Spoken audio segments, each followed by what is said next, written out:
ఉమ్. ఓం శ్రీ శ్రీరామకృష్ణ సమర్థ సద్గురుదేవాయ నమః. మనది యాక్చువల్లీ లాస్ట్ సెషనే 64th సెషన్. కొంచెము 62 63 నుంచి కొంచెం గ్యాప్ రావడం వల్ల నా సెషన్ నెంబర్స్ కొంచెం తప్పు అవుతున్నాయి. ఓకే, ఈ 64th సెషన్ అని చెప్పి మనము 64 యోగినీస్ గురించి మనము ఒక ఇమేజ్ షేర్ చేసుకున్నాము. ఈ 64 యోగినులు మన శరీరంలో ఉన్నారని, ఆ, ప్రపంచంలో ఉన్నారని, తర్వాత మన దగ్గర మన ఏన్షియంట్ విజ్డమ్ లో వీళ్ళ పేర్లు క్లియర్ గా చెప్పబడి ఉన్నాయని మనం చెప్తూ ఉంటారు. ఈ 64 యోగిని మందిరం కూడా ఉన్నది ఒకటి. అది కూడా చాలా ఫేమస్ మందిరము. అప్పుడు 9th సెంచరీ 12th సెంచరీ అప్పుడు కట్టిన మందిరం అది. ఎక్కడ అది అంటే 64 యోగిని టెంపుల్ మందిర్. వికీపీడియాలో చూస్తున్నాను. మహారాష్ట్రలో ఉంది అని చెప్పారు. Uttar Pradesh, Madhya Pradesh. The extant temples are either circular or rectangular in plan. They are scattered over central and north in the states of Uttar Pradesh, Madhya Pradesh, Odisha. From Delhi in the north, Rajasthan in west, in the east. The Hirapur, the small 9th century Yogini temple at Hirapur, Khurda district, Odisha, Bhubaneswar, ఒరిస్సాలో ఒక మందిరం ఉంది. 25 feet చిన్నది. అందులో 60 యోగినుల పేర్లు మాత్రమే ఉన్నాయి. ఆ తర్వాత అవి మిగతా 4 అవి తర్వాత వెళ్ళిపోయినాయి. అంటే ఈ 9th సెంచరీ అంటే ఆల్మోస్ట్ ఇప్పుడు ఇంకా 1100 ఇయర్స్ బ్యాక్ కట్టింది. తర్వాత వాళ్ళు ముస్లిమ్స్ వచ్చి డిస్ట్రాయ్ చేయడము అలా జరిగే, అలా కొంత కొంత చెడిపోయి తర్వాత రాణిపూర్ జరియాల్, తిత్లాగఢ్, బలంగీర్ డిస్ట్రిక్ట్, ఒడిస్సా, అక్కడ ఉన్న 64 యోగిని టెంపుల్లో ఇప్పుడు 62 మాత్రమే ఉన్నాయట. తర్వాత ఖజురాహో కూడా 9th 10th సెంచరీలో తయారు చేసింది. అక్కడ 65 ష్రైన్స్, 65 యోగులకు సరిపడా అక్కడ ఇవి తయారు చేసి పెట్టున్నారు. అందులో 35 మాత్రమే ఉన్నాయంట. అలాగా మితౌలి మొరేనా, అదేమో 11th సెంచరీ మధ్యప్రదేశ్లో.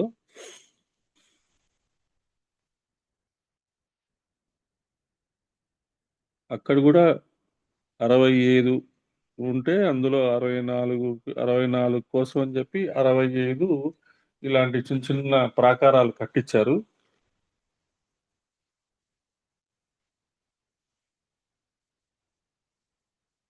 అక్కడ ఉన్నాయి, అక్కడ కొంచెం చెడిపోయి అలా ఉన్నాయని వికీపీడియాలో చెప్తున్నారు.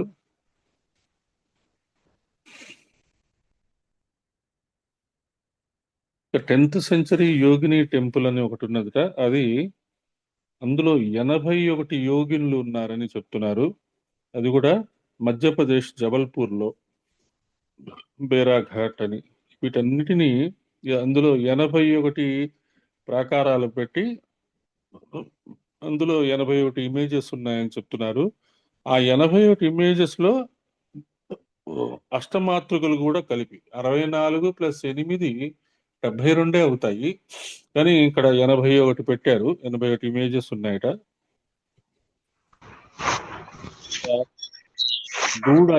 గూడాహి అని లలిత్పూర్ ఉత్తరప్రదేశ్ లో 42 యోగినులకు సంబంధించిన ఒక మందిరం ఉందంట.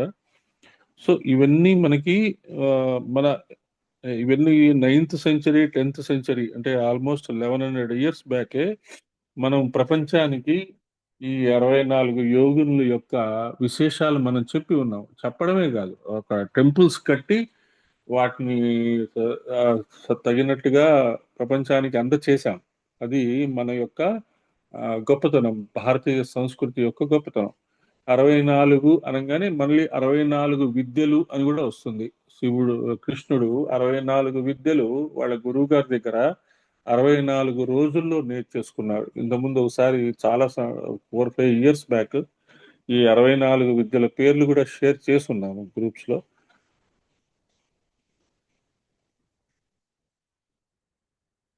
సో అలా మనకి 64 అనేది చాలా ఇంపార్టెంట్ నెంబర్.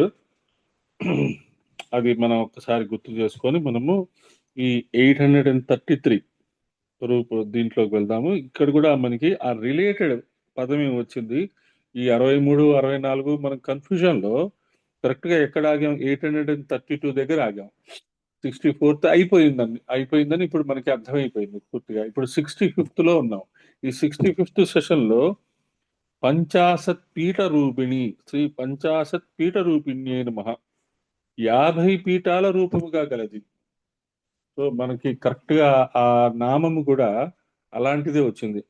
కామరూపం వారణాసి నేపాలం పౌండ్రవర్ధనం పురస్థిరం కాన్యకుబ్జం పూర్ణశైలం తదాద్భుతం ఆముత్ర ఆముత్ర కేశ్వరై కామ్రం ఆముత్ర కేశ్వరై కామ్రం త్రిశ్రోత కామకోటకం కైలాసం భృగునగరం కేదారం చంద్రపుష్కరం శ్రీపీఠమోంకారపీఠం జాలంధ్రం మాలవం తదా కులాంతకం దేవికోటం గోకర్ణం మారుతేశ్వరం అట్టహాసం చ విరజం రాజగేహం మహాపదం కోలాపురమేలాపురం కాళేశశ్చ జయంతిక ఉజ్జయిన్యపి చిత్రా చ క్షీరకం హస్తినాపురం ఉడ్డీసశ్చ ప్రయాగాఖ్యం షష్ఠీ మాయాపురీ తదా జలేశో మలయః శైలో మేరుర్గిరివరస్తదా మహేంద్రో వామనశ్చైవ హిరణ్యపురమేవ చ మహాలక్ష్మీ పురోఢ్యానం ఛాయాఛత్రమతః పరం ఏతే పీఠా సముద్దిష్ట మాతృకా రూపక స్థితాః. తంత్రసార సంగ్రహంలో యోగిని హృదయం గ్రంథాలకు ఆధారంగా 50 పేర్లు ఇచ్చారు. మనకి అష్టాదశ పీఠాలు తెలుసు. అష్టాదశ పీఠాల్లో ఈ 50 పేర్లు వస్తున్నాయి. 50 పేర్లలో అష్టాదశ పీఠాల్లో వస్తున్నాయి. 64 యోగులు ఇలా మనము మన మన అసలు మన భారతదేశం మొత్తము ఇటువంటి అత్యద్భుతమైన దేవాలయాలతో నిండి ఉంది.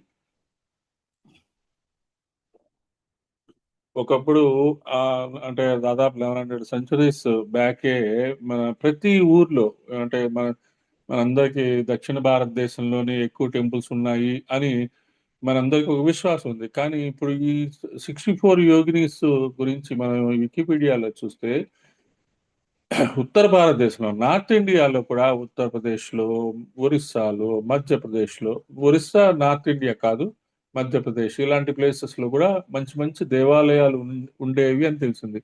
ఈ మొఘల్స్ వీళ్ళు వచ్చినప్పుడు బాగా ఎఫెక్ట్ అయింది నార్త్ ఇండియా. సౌత్ వరకు రాలేకపోయారు. సౌత్ మీద అంతా దృష్టి పెట్టలేకపోయారు. సౌత్ లో మెయిన్ గా ఉన్న టెంపుల్స్ ఎక్కడైతే బాగా ఆ టెంపుల్స్ కు సంబంధించిన ఆ దేవస్థానం బోర్డుకు సంబంధించిన ఆ ఆ, వాళ్ళ వాళ్ళ ట్రెజరీస్ ఉంటాయి. ఆ దాంట్లో ఉన్న డబ్బు మాత్రం కొట్టుకెళ్ళారు తప్పితే టెంపుల్స్ ని ఏమీ చేయలేకపోయారు. అదొకటి చాలా గొప్ప విషయమే.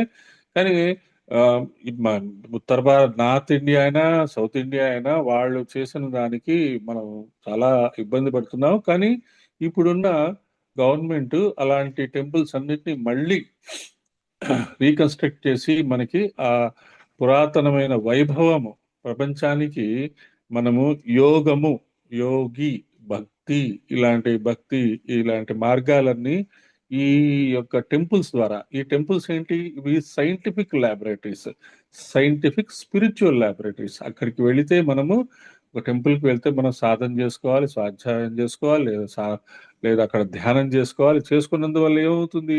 మనకి మన శరీరానికి మనకున్న శరీరాలకి తగినంత ఎనర్జీ వస్తుంది. మనం మన శరీరాల్ని ఒక లైట్ హౌస్ గా, ఒక పవర్ హౌస్ గా మార్చుకొని మనకి తెలిసినా తెలియకపోయినా ఎవరెవరికి డిజర్వ్డ్ పీపుల్ ఉంటారో వాళ్ళకి శక్తిపాతం చేయగలిగే ఆ ఆలోచనల్ని మనకి ఋషులు అందించారు.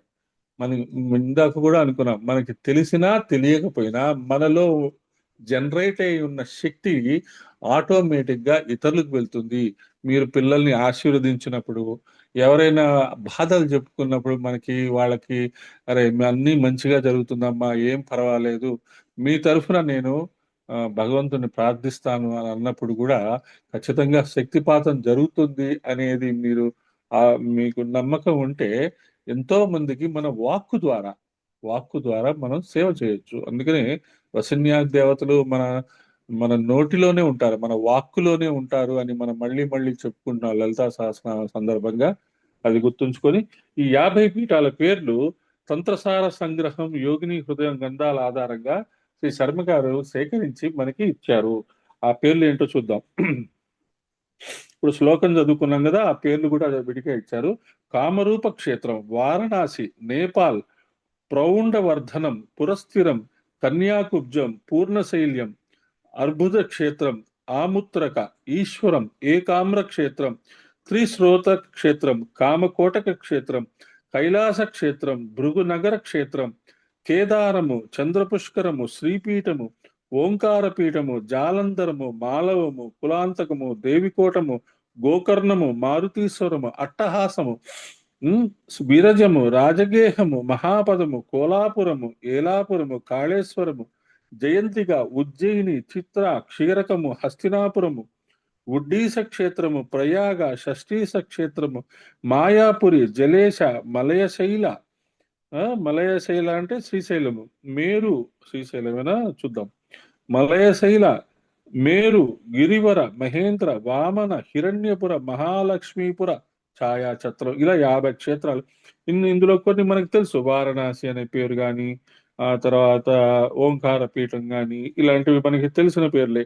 ఇవి క్రమక్రమంగా పేర్లు మారబడి మనకి కొత్త పేర్లతో ఉన్నాయి కాబట్టి మనకి అవి చూసుకోవడానికి కొంచెం డౌట్ఫుల్ గా అనిపించింది. తప్పితే ఇప్పుడు మనం ప్రపంచంలో ఉన్న ఈ 50 పీఠాలు అవి వాటి వాటి స్థానాల్లో ఉంటూ మనకి వాటిని కరెక్ట్ గా ఆ స్థానాల్లో గవర్నమెంట్ ఆఫ్ ఇండియా, ఆ చుట్టుపక్కల ఉన్న వాళ్ళు అందరు కలిసి వాటి మీద కొంచెం కాన్సన్ట్రేషన్ పెట్టి వాటిని తిరిగి పునరుద్ధరించి ఆ శక్తులకి తగిన పూజా కార్యక్రమాలు అవన్నీ చేసి చూస్తూ ఉంటే ఖచ్చితంగా భారతదేశము సంపూర్ణ మానవాళికే కాకుండా ఎంటైర్ యూనివర్స్కి కూడా ఒక ఇంపార్టెంట్ ప్లేస్ గా మారుతుంది. ఈ 50 పీఠాల్లో ఉన్న తల్లి ఏతా ఏతే పీఠా సముద్దిష్టా మాతృకా రూపకా స్థిత, ఇవన్నీ మాతృకా పీఠాలని చెప్పబడున్నాయి. మాతృకా పీఠాలంటే అమ్మవారి యొక్క పీఠాలు, అమ్మవారి యొక్క ప్లేసెస్, స్టేజెస్, వాళ్ళ యొక్క అమ్మవారి యొక్క హౌసెస్ అనుకుందాం మన మాటల్లో, మా అమ్మవారి యొక్క ఇళ్ళు అనుకుందాం. వీటికి కొన్ని ఇప్పుడు ఆధునిక నామాలు కూడా దొరుకుతున్నాయి. అది చెప్పాను కదా, మనము అన్ని వాటికి నేమ్స్ కూడా మారబడి ఉన్నాయి. అమ్మవారికి యాక్చువల్ గట 64 కోట్ల పీఠాలు ఉన్నాయంట. అవి ఎక్కడున్నాయి, ఎలా ఉన్నాయి, మన భారతదేశంలో ఉన్నాయా, ఇతర దేశాల్లో ఉన్నాయా, లేదు సంపూర్ణ యూనివర్స్ లో ఉన్నాయా, ఈ చంద్రమండలంలో ఉన్నాయా, మార్స్ లో ఉన్నాయా, సూర్యుడిలో ఉన్నాయా అనేది మనకి తెలియదు. అందులో ప్రసిద్ధంగా మనం చెప్పుకుంటున్నవి 108. వీటిలో మళ్ళీ 64, ఈ 64లో మళ్ళీ 18 క్షేత్రాలు చెప్తారు. అంటే మన అష్టాదశ శక్తి పీఠాలు, అష్టాదశ అంటే 18. అది కూడా అష్టాదశ శక్తి పీఠాల యొక్క స్పెషాలిటీ ఏంటండి? ఎందుకు అవి 18గా ఏర్పడ్డాయి? శివుడు శివుడు ఆ కళ్యాణం అప్పుడు సతీదేవిని అలా తీసుకెళ్తుంటే 18 చోట్ల ఆవిడ శరీర భాగాలు పడి ఆ 18 శక్తి పీఠాలుగా తయారయ్యాయి అని చెప్తారు కదా. ఆ 18 క్షేత్రాలు మాత్రం మనకి తెలుస్తున్నాయి. 50 శక్తి పీఠాలు అంటే అసలు యాక్చువల్ గా 50 శక్తి పీఠాలు అనగానే ఇప్పుడు 50 శక్తి పీఠాల గురించి మనం మాట్లాడుకున్నాం, 64 యోగుల గురించి మాట్లాడుకున్నాం, తర్వాత 50 శక్తి పీఠాల గురించి ఒక శ్లోకం చదువుకున్నాం, తర్వాత 50 పేర్లు చెప్పారు మనకి. ఈ 50 పేర్లు యాక్చువల్ గా ఏంటివి? మాతృకా వర్ణాలే శక్తి పీఠాలు. మాతృకా వర్ణాలు అంటే మన అక్షరాలు, మన లాంగ్వేజ్ లో సంబంధించిన అక్షరాలు. హిందీలో 50 ఉంటాయి, తెలుగులో 50 ఉంటాయి, తమిళ్లో 50 ఉంటాయి. కొన్ని అక్షరాలు వాడటంలో ఉన్నాయి, కొన్ని వాడట్లేదు. కానీ ఆ 50 శక్తి పీఠాలు అంటే 50 అక్షరాలే. అంటే మనకి బాహ్యంగా బయట చెప్పబడిన ఎన్ని రకాలైన టెంపుల్స్ ఉన్నా, ఎన్ని ఎనర్జీ సెంటర్స్ ఉన్నా, ఆ ప్రతి ఒక్క ఎనర్జీ సెంటర్, ప్రతి ఒక్క టెంపుల్ మన శరీరంలో ఆ, ఒక భాగంగా ఉన్నాయి. అంటే మనం ధ్యానం చేసినా, తపస్సు చేసినా, ఏది చేసినా ఆ ధ్యానం చేసినప్పుడు కానీ, తపస్సు కానీ, మంత్ర జపం చేసినప్పుడు కానీ దానికి ఆ శక్తి పీఠానికి వెళ్తే మన శరీరంలో ఉండే ఆ శక్తి పీఠానికి సంబంధించిన ఎనర్జీ సెంటర్ యాక్టివేట్ అవుతుంది. ఇది మనం బాగా గుర్తుపెట్టుకోవాలి. అంటే వెన్ ఎవర్ ఒక మ్యాగ్నెట్ ఐరన్ దగ్గరికి వెళ్తే టక్కని అతుక్కుపోతుంది. అలాగే మనం ఏ శక్తి పీఠాలకు వెళ్ళినా శక్తి పీఠానికి సంబంధించిన ఒక energy centre as above so below. బయట ఎటువంటి శక్తి పీఠాలు ఉన్నాయో లోపల కూడా అదే శక్తి పీఠాలు ఉన్నాయి. అందుకని మన సప్తఋషి ధ్యానంలో కూడా మన లోపల ఏదైతే వాయు రూపంలో ఉందో అదే బయట సూర్యుడి రూపంలో ఉంది. అసలు ఎంత గొప్ప స్టేట్మెంట్ అసలు. అంటే సూర్యుడిని కూడా మన శరీరంలో పెట్టేశారు, వాయు రూపంలో పెట్టేశారు ఋషులు తర్వాత మన పితృదేవతలు. మనకి ఈ శరీరం ఇలా ఉండటానికి కారణం పితృదేవతలు. అందుకని మనము పితృదేవతల్ని ఖచ్చితంగా మాతా పితృచరణ కమలేభ్యో నమః అని పితృదేవతలకి తర్పణాలు వదలడం కానీ, పితృదేవతలు తలుచుకొని ఏదైనా దానాలు ఇవ్వడం కానీ మనం చేస్తుంటాం. ఎందుకంటే ఈ శరీరాన్ని ఇలా ఉండటానికి కారణం పితృదేవతలు. ఎలాగబ్బా దాన్ని లాజికల్ గా సైంటిఫిక్ గా ఆలోచిస్తుంటే ఇప్పుడు మన పితృదేవతలు మనకి యాన్సిస్టర్స్, ఆ, మన గోత్ర ఋషులు అనుకుందాము, మన మా తాత ముత్తాతలు అనుకుందాము. వీళ్ళు కొన్ని తరాల నుంచి మానవ శరీర దారులుగా కంటిన్యూస్ గా వస్తూ ఉన్నారు. వీటిలో ఈ ప్రాబ్లమ్స్ ఉన్నాయి, ఇలా ఉంటే ఇబ్బందిగా ఉన్నాయి, ఇలా ఉంటే ఇబ్బందిగా ఉన్నాయి అని చెప్పి మన శరీరాన్ని మార్చుకుంటూ వస్తున్నారు. ఇప్పుడు మనకున్న ఈ శరీరంలో ఒక బ్రెయిన్ ఉంది, కళ్ళు ఉన్నాయి, హృదయం ఉంది, స్టమక్ ఉంది, కాళ్ళు ఉన్నాయి. ఇంతకు ముందు మొదట్లో స్టార్ట్ అయినప్పుడు ఇవన్నీ ఉండేవి కాదు. ఒకటే కన్ను ఉండేది. తర్వాత ఒక కన్ను 3 కన్నులుగా మారింది. ఆ మూడో కన్నుని సరిగ్గా ఉపయోగించుకునే వాళ్ళం కాదు. కాళ్ళు ఉండేవి కాదు. అలా ఒక ఒక అమీబా లాగా ఉండేది. అమీబా నుంచి మనకి మెల్లమెల్లగా ఆ శరీరం ఒక జంతువుగా మారి, ఆ జంతువు 4 కాళ్ళతో కదులుతూ ఉండేది. ఆ తర్వాత దాన్ని నిలబెట్టి ఒక వెన్నుముక తయారు చేసి అలా మన ఇంత ట్రాన్స్ఫార్మేషన్ జరిగింది అనమాట రకరకాలుగా. దీనందరికీ కారణము మన పితృదేవతల యొక్క ఫీడ్బ్యాక్. ఇప్పుడు ఏదైనా ఒక ఫ్యాక్టరీలోంచి ఒక ఐటమ్ మార్కెట్లోకి వెళ్తుంది. మార్కెట్లోకి వెళ్తే మార్కెట్లో అది వాడుకునే వాళ్ళు ఇది ఇందులో ఈ ఫాల్ట్స్ ఉన్నాయి అని చెప్తే ఆ కంపెనీకి గనక ఆ ఫీడ్బ్యాక్ అందితే వాళ్ళు ఆ ఫాల్ట్స్ ని కరెక్ట్ చేసి మళ్ళీ ఫ్రెష్ గా ఇంకొక ప్రోడక్ట్ రిలీజ్ చేస్తారు. అలాగే మన పితృదేవతలు మన యొక్క శరీరంలో ఉండే ఇలా మార్పులు చేయండి, నాలిక పెట్టండి, ఒక 2 కళ్ళే పెట్టండి, వీళ్ళు 3 కళ్ళు పెడితే మూడో కన్నుని అనవసరంగా ఆ మిస్యూటిలైజ్ చేసుకుంటున్నారు. వీడికి 2 చేతులు చాలు, ఈ 2 కాళ్ళు చాలు, ఈ 2 కాళ్ళు 2 చేతులు సరిగ్గా వాడుకొని ఇడిస్తే చాలు అని ఇలాంటి ఫీడ్బ్యాక్ ఇవ్వడం వల్ల మనకి వీడికి తోక అనవసరం, తోకని తీసేద్దాము, ఇలాంటి ఫీడ్బ్యాక్ ఇవ్వడం వల్ల మనకి ఇప్పుడు ఉన్న ఈ అత్యద్భుతమైన శరీరం తయారైంది. ఈ శరీరం తయారవడానికి 1,65,00,000 సంవత్సరాలు పట్టింది. అది గుర్తుంచుకోండి. ఇవల్యూషన్ అంటారు దీన్ని. ఇవల్యూషన్ లో మనకి ఇలాంటి శరీరం రావడానికి 1,65,00,000 సంవత్సరాలు. దీని అంతటికి కారణం మన యాన్సిస్టర్స్ ఇచ్చిన ఫీడ్బ్యాక్ వల్ల, పరమ గురువులకి, మా అమ్మవారికి ఇచ్చిన ఫీడ్బ్యాక్ వల్ల మన శరీరంలో యాడ్ చేయాల్సిన కొన్ని ఆర్గన్స్ యాడ్ చేశారు, రిమూవ్ చేయాల్సిన కొన్ని యాడ్ చేశారు. యాజ్ ఆఫ్ నౌ మన అందరికీ ఉన్న శరీరము ఒక అత్యద్భుతమైన శరీరము. ఈ శరీరాన్ని మనం చాలా జాగ్రత్తగా కాపాడుకోవాలి.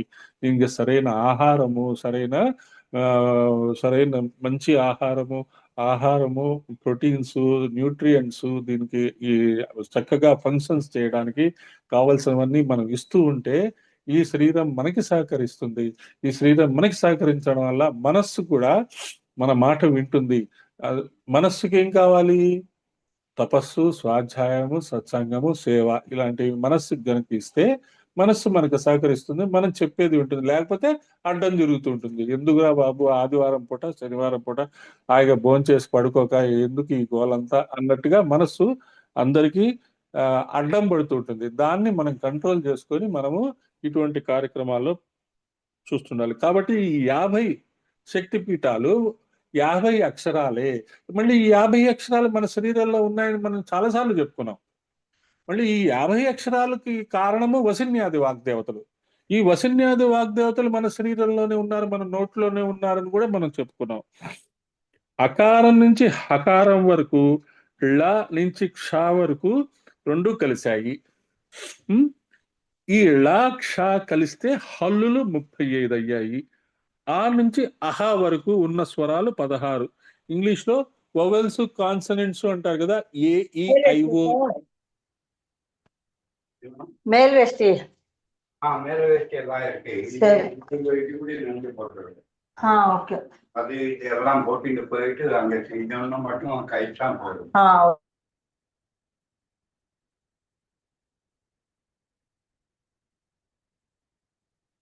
అలవాటు అయిపోయింది నాకు. ఈ ఆ నుంచి అహా వరకు ఉన్న స్వరాలు 16 అయినాయి. ఇంగ్లీష్ లో వాటిని వొవెల్స్ కాన్సనెంట్స్ అంటారు. మనకేంటి ఆ AEIOU అనేది వొవెల్స్, మిగతావన్నీ కాన్సనెంట్స్ అంటారు. తెలుగులో ఆ నుంచి ఆహా వరకు 16. అలాగే తమిళ్లో కానీ హిందీలో కానీ మీ ఏ లాంగ్వేజ్ లో అయినా సరే ఆ నుంచి అహా అనేది ఉన్నాయి కదా, ఇవి ఈ 16 స్వరాలు అయినాయి. మిగతావి హల్లులు అంటారు. అది మీ లాంగ్వేజ్ లో ఎలా అంటారో అది చూసుకోండి. మరి పంచాశత్ అని 51 ఎలా అయ్యాయి అంటే రూప అనేది క్ష అనే అక్షరం కలిసినప్పుడు ఏర్పడుతుందిట. యారాలావాసాష క్ష క్ష అనే మనకి లాస్ట్ లో ఉంటాయి కదా అవి. ఈ ఆ ఈ రూపా శబ్దం ఒకటిని తెలియజేస్తుంది కనుక పంచాశత్ పీఠ రూపిణి అంటే 51 రూపాల్లో ఉన్న తల్లి.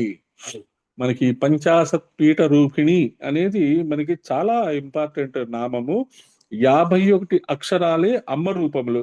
51 పీఠాల్లో అమ్మవారు ఉన్నారని తెలుసుకోవటానికి శృంగగిరిలో ఆ శారదాంబకి నిత్య పూజ చేసేటప్పుడు ఇది మెల్లగా చదువుతాం. పంచాశ లిపి భక్త ముఖోర్యన్ మధ్య వక్షస్థలం అని ధ్యానం చేస్తారట. ఇంత పెద్దది చూడండి.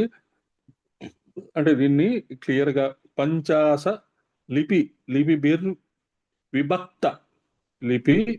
విభక్త ముఖదోర్ మధ్య వక్షస్థలం. పంచాశిలిపి విభక్త ముఖదోర్ మధ్య వక్షస్థలం అని ధ్యానం చేస్తారట. అంత పెద్ద నామంతో ఇదే భావన తీసుకొని మనము పంచాశద్వర్ణ భేదైర్విహిత వదన దోహ పాదయు కుక్షి వక్షు అని మాతృకా వర్ణన చేసుకుంటూ భావించడం ఉన్నది. ఇదంతా 50 అక్షరాల గురించి చెప్తున్నది. తర్వాత మనకి ప్రాణేశ్వరి, ప్రాణదాత్రి, పంచాశత్ పీఠ రూపిణి అని వరుసగా వచ్చాయి కదా. ఈ మూడిటికి ఉన్న సంబంధం చూస్తే మనలో కుండలిని రూపంలో సంచరిస్తున్న ప్రాణేశ్వరి మనకి ప్రాణాలను ఇస్తుంది. మనము ప్రాణము గురించి మనం చాలా సార్లు చెప్పుకున్నాము. మన శరీరంలో ఏదైతే ఇందాక కూడా చెప్పుకున్నా, ఏదైతే వాయు రూపంలో ఉందో అదే బయట సూర్యుడు రూపంలో ఉంది అనేది మనము సప్తఋషి ధ్యానంలో చెప్పుకుంటున్నాం. చివరిలో ఆ మంత్రోక్తమైన 4-5 వాక్యాలు, ఆ వాక్యాల్లో మనం ఏదైతే మన శరీరంలో వాయు రూపంలో ఉందో అదే బయట సూర్యుడు రూపంలో ఉంది. సరే, మన శరీరంలో వాయు రూపంలో ఉంది, ప్రాణ రూపంలో ఉన్నది అనేది మనకి ఇంకా రియలైజేషన్ లేదు. కానీ బయట సూర్యుడి రూపంలో ఉన్నది అనే దానికి 100% మనకి తెలుసు. సూర్యుడు లేకపోతే చెట్లు మనకి చాలా ఇబ్బంది అవుతుంది. ఇప్పుడు ఏమంటున్నారు, విటమిన్ డి లేదంటున్నారు. విటమిన్ డి లేకపోవడానికి కారణం ఏంటి? మనం 24 గంటలు ఇంట్లోనే కూర్చొని ఉండటం. మార్నింగ్ కాసేపు, అంటే ఎండాకాలం కష్టమే కావచ్చు, కొంచెం ఎర్లీ మార్నింగ్ కానీ ఈవినింగ్ చల్లబడిన తర్వాత కానీ కాసేపు బయటకి వెళ్తూ ఉండాలి. కాసేపు సన్ లైట్ మన మీద పడుతూ ఉండాలి. ఆ టైంలో కొంచెం ఎర్లీ మార్నింగ్ మనం సన్లైట్ ఉన్న ప్లేస్ లో తిరుగుతూ గాయత్రి మంత్రం చేసుకుంటే అసలు విటమిన్ డి సంబంధించిన టాబ్లెట్స్ డిఫిషియన్సీ మనకి రాదు. అదొకటి బాగా చెప్తున్నారు ఇప్పుడు డాక్టర్లు. B12 విటమిన్ డి రెండు కలిపి మనకి డిఫిషియన్సీ ఉంది. అదే నాన్ వెజిటేరియన్ తినే వాళ్ళకి ఆ డెఫిషియన్సీ ఉండదు, వాళ్ళకి ఆటోమేటిక్ లో వస్తుంది. వెజిటేరియన్స్ కి ఇది ఉన్నది, అందుకని దానికి మనం తగినట్టుగా టమోటాలు, తర్వాత B12 విటమిన్ డి ఉండటానికి కావాల్సిన నట్స్ ఇలాంటివి తీసుకుంటూ ఉండాలి అనేది మనకి ఇప్పుడు డాక్టర్లు చెప్తున్నారు. సింపుల్ ఎక్సర్సైజ్ ఏంటి, మనం ఎర్లీ మార్నింగ్ సన్ రేస్ లో కనుక మనం కొంచెం జాగ్రత్తగా అటు ఇటు కాసేపు వాకింగ్ చేసుకుంటూ కాస్త ఆ సూర్యుడిలో ఉన్న ప్రాణశక్తిని మన శ్వాస ద్వారా ఇడా ద్వారానో పింగళ ద్వారానో మనం తీసుకుంటూ గాయత్రి మంత్రం చేసుకుంటూ ఉంటే మనకి ఇంకా అది ఎంతో ఇస్తుంది. దాన్నే ఆ ప్రాణశక్తి, ఆ శరీరంలో ఉండే ప్రాణశక్తే కుండలిని అనేది మనం బాగా అర్థం చేసుకోవాలి. మూలాధారం నుంచి ఆజ్ఞా చక్రం వరకు వెళ్ళేటప్పుడు మూలాధారంలో 4 అక్షరాలు, స్వాదిష్టానంలో 6 అక్షరాలు, మణిపూరంలో 10 అక్షరాలు, అనాహతంలో 12, విశుద్ధంలో 16, ఆజ్ఞా చక్రం దగ్గర 2 అక్షరాలుగా సంచరిస్తోంది. మాతృకా వర్ణ రూపిణి అన్నప్పుడు అక్షరాలలో ఉన్న అమ్మవారు అని చెప్తారు. మరి మనం చదువుకునే అక్షరాలలో అమ్మవారు ఉన్నారు అని చెప్తున్నారు. వశిన్యాది వాగ్దేవతలు మన శరీరాన్ని కచట తపలుగా తయారు చేశారు అని చెప్తున్నారు. మన శరీరంలో అక్షరాలు ఉన్నాయి అని చెప్తున్నారు. మన శరీరంలో ఉండే అక్షరాలే వైటల్ ఎనర్జీ పాయింట్స్ అని కూడా చెప్తున్నారు. లలితా సహస్రనామము మనం తప్పులు లేకుండా చదివితే అవి అవి వాటి మీద ఒక్కొక్క దెబ్బ తగులుతుంది, అవి యాక్టివేట్ అవుతుంటాయి అని చెప్తున్నారు. అలా చెప్పుకుంటూ మన షట్చక్రాల్లో ఈ అక్షరాలని మనం పెట్టారు. ఇవి కూడా మనకి తెలుసు. 4, 6, 10, 12, 16, 2 ఇవన్నీ కలిపితే 50 అక్షరాలు వస్తాయి. అమృతాది మహాశక్తి సంవృత నామం దగ్గర ఇదంతా మనం వివరించుకున్నాం. ఇంతకుముందు కూడా చాలా సార్లు మనం డిస్కస్ చేసుకున్నాం. మనలో ప్రాణశక్తి వికసనం బట్టి అక్షరాలు పలుకుతుంటాయి. మనం ప్రాణశక్తిని ఎంత జనరేట్ చేసుకోవడానికి మనం ప్రయత్నం చేస్తుంటామో అక్షరాలు అలా పలుకుతుంటాయి. అక్షరాలు పలకడం అంటే అవి యాక్టివేట్ అవుతుంటాయి అనేది మనకి చాలా ఇంపార్టెంట్ పాయింట్ అన్నమాట. అది ఒక ఇంపార్టెంట్ విషయము. మనం మాట్లాడేటప్పుడే 50 అక్షరాలు ఉపయోగించుకుంటాం. అంటే ఆల్మోస్ట్ అన్ని యాక్టివ్గా ఉన్నాయి కాబట్టే మనం మాట్లాడగలుగుతున్నాం. మూగవాళ్లలో అది కూడా లేదు.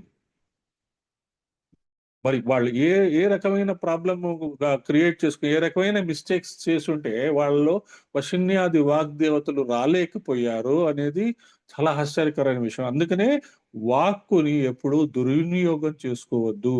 వాక్కు వల్లనే మనము జీవిస్తున్నాము. వాక్కు ఉండటం వల్లనే మనం ప్రపంచానికి ఎన్నో సేవలు అందజేస్తున్నాం. మన పిల్లలకి కానీ మన ఫ్యామిలీ మెంబర్స్ కానీ వాక్కుని ఎప్పుడు it is the most costliest thing.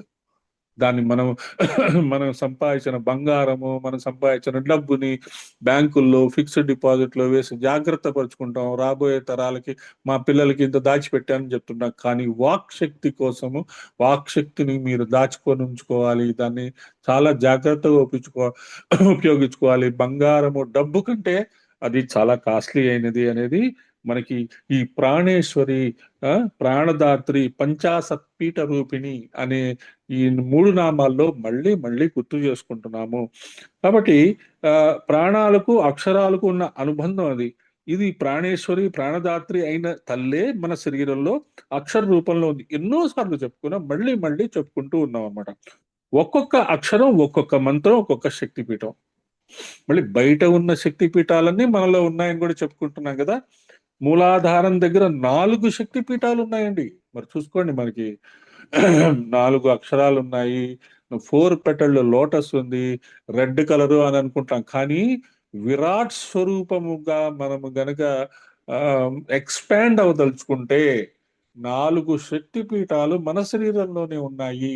అవి కూడా ఎక్కడున్నాయి? మూలాధారంలో ఉన్నాయి అనేది మనం ధ్యానంలో మనల్ని మనము నేనే పరబ్రహ్మను, నేనే సూర్యుడిని, ఐఆమ్ దట్ అని సోహం అని అనుకున్నప్పుడు కూడా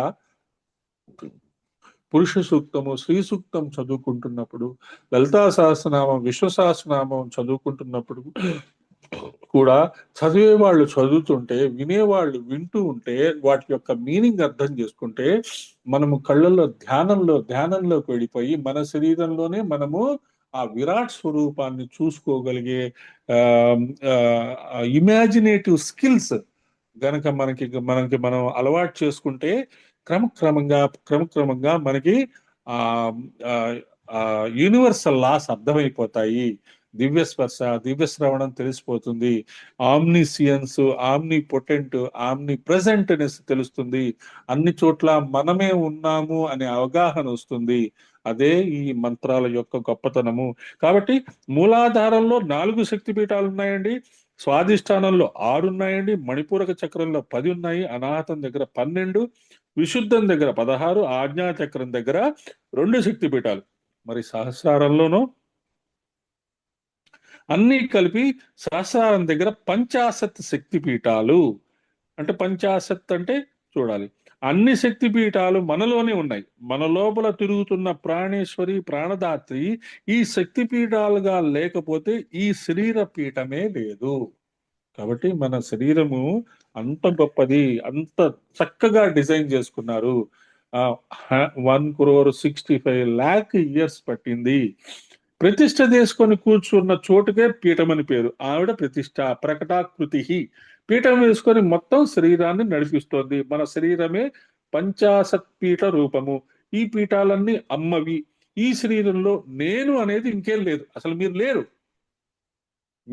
మీకు ఇవ్వబడిన మీ శరీరంలో గౌరీ ఆంటీ లేరు, ప్రతిభా మేడం లేరు, పద్మావతి గారు లేరు, కిషోరు లేరు, అని అమ్మవారు మాత్రము, సూర్యకళ గారు లేరు, ఎవ్వరూ లేరు. మీ శరీరంలో అమ్మవారు 50 శక్తి పీఠాలుగా ఉన్నారు అనేది మనకి బాగా వంట పట్టింది అనుకోండి, బాగా అర్థమైపోయింది అనుకోండి, ఇంకా అంటే అది టైం పడుతుంది.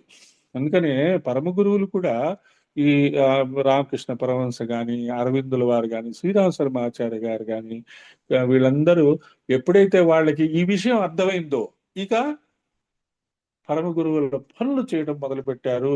ఇంకా అధోలోకంలో ఉంటారు వాళ్ళు. సత్యసాయిబాబా గాని అటువంటి అత్యద్భుతమైన శరీరాలు వాళ్ళవి. వాళ్ళందరూ రియలైజ్ చేసుకున్నారు. వాళ్ళు మనందరి కోసం మనం కూడా అలా తయారవ్వాలని ఎన్నో కష్టాలు పడ్డారు, ఎన్నో విషయాలు చెప్పారు. అవి మనం మెల్లమెల్లగా అర్థం చేసుకుంటూ ముందుకెళ్దాము. అయితే ఇది ఓం శ్రీ పంచాశత్ పీఠ రూపిణ్యై నమః అనేది ఒక మాల చేసుకుందాము. అట్లీస్ట్ ఈ మాల మంత్ర జపం చేసుకునేటప్పుడు మనకి మన శరీరంలో ఉండే శక్తి పీఠాలన్నీ ఉన్నాయి అనేది అవేర్నెస్ ముందు తెలుసుకుంటే, తర్వాత వాటిని ఎలా యాక్టివేట్ చేసుకోవాలో మనం తెలుసుకుంటూ ఉంటాము. ఇప్పుడు షట్చక్రాల గురించి చేసుకుంటున్నాము, పెటల్స్ ఉన్నాయి, కలర్స్ ఉన్నాయని చెప్పుకుంటాం, కానీ పీఠాలే ఉన్నాయి అనేది మనకి ఇప్పుడు కొత్తగా తెలుస్తుంది. కాబట్టి ఈ కొత్త విషయాన్ని మనము ఒక మాల మంత్ర జపం చేసుకుందాం రేపటి లోపల. తర్వాత విశృంఖల, శ్రీ విశృంఖలాయై నమః.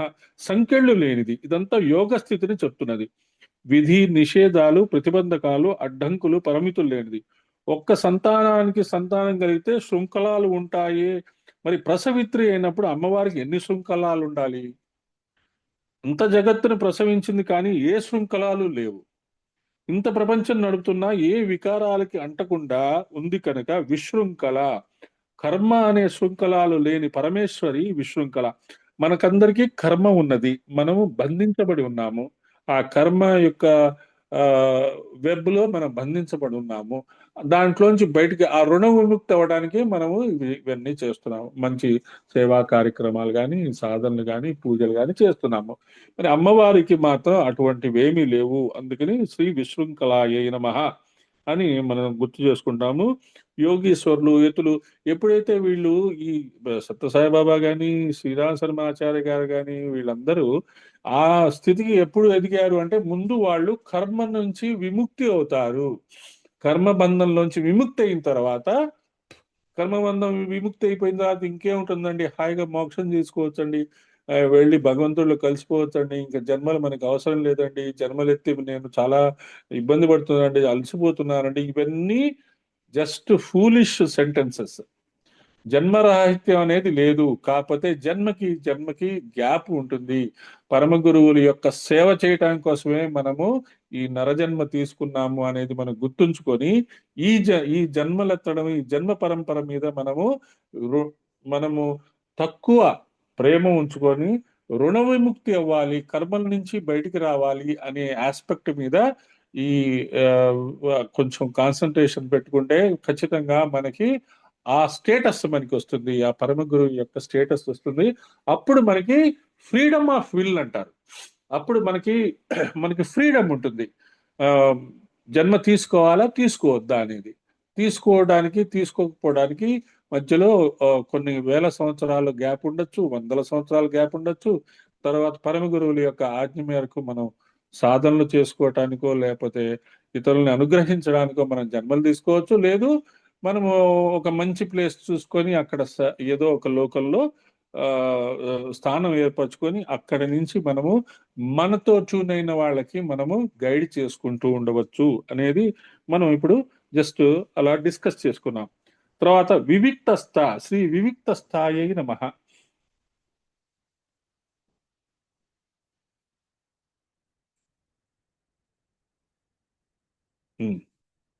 వివిక్తస్థ ఏకాంతముగా ఉండునది విశృంఖల వివిక్తస్థ నామాలు యోగ స్థితిని జ్ఞాన స్థితిని తెలియజేస్తున్నారు. అమ్మవారు ఇంత ప్రపంచాన్ని నడుపుతూ ప్రపంచమంతా వ్యాపించి ఉన్నారు, కానీ ఒంటరిగా దేనికి అంటకుండా ఉంటారు. ఆత్మతత్వం తప్ప ఇంకేం లేకుండా ఉండడమే వివిక్త సేవి లఘువాసి అని గీతలో కృష్ణ పరమాత్మ వచనం ఉంది. సాధకుడైన వాడు వివిక్తానికే వెళ్ళాలి అన్నాడు. రామకృష్ణ పరమహంస ఈ విషయాన్ని చెప్తూ సాధకుడు అయిన వాడు తన జీవిత కాలంలో ప్రణాళిక వేసుకొని తనని తాను ఏకాంతంగా సాధన చేసుకోవడానికి కొంతకాలం వినియోగించుకోవాలి. అదొకటి చాలా ఇంపార్టెంట్. మనం రెగ్యులర్ గా చెప్తూ వస్తున్నాం కదా, మనం గ్రూప్ వర్క్ చేస్తున్నాం, మెడిటేషన్స్ చేస్తున్నాం, గ్రూప్ గానే చేస్తున్నాం. ఇప్పుడు ప్రస్తుతం గ్రూప్ మెడిటేషన్స్ ఇంపార్టెంట్, ఏకాంత సాధనకి అంత ఇంపార్టెన్స్ లేదంటున్నారు. కానీ మనం అసైన్మెంట్స్ తీసుకుంటున్నాం కదా, మంత్రజపం చేసుకుంటున్నాము, రోజు మనం చేసుకున్న సాధనలు కాస్త ఒక 2 hours 3 hours, మార్నింగ్ 1 గంట, మధ్యాహ్నం 1 గంట మహాలక్ష్మి సాధనని, లేదు శ్రవణ భవ సాధన. సో ఈ వివిక్తస్థ అనే పదంలో మనము సాధన చేసుకునేటప్పుడు ఏం చేస్తున్నాము, మనం ఒంటరిగా ఉండి సాధన చేసుకుంటున్నాము. పోనీ ఇంట్లో వాళ్ళు కూడా మనకి సహకరించారనుకోండి, ఇంట్లో కూడా మనము మన పిల్లలతోనో లేకపోతే మన అల్లుళ్ళతోనో కోడళ్ళతోనో కలిసి సాధన చేసుకుందాం అనే పాయింట్, హస్బెండ్ అండ్ వైఫ్ కలిసి, లేదా పిల్లలు కూడా మనకి చేస్తే ఇలా రెగ్యులర్ అసైన్మెంట్ మనం కలుసుకుందామా అన్నప్పుడు ఇంట్రెస్ట్ చూపిస్తారు.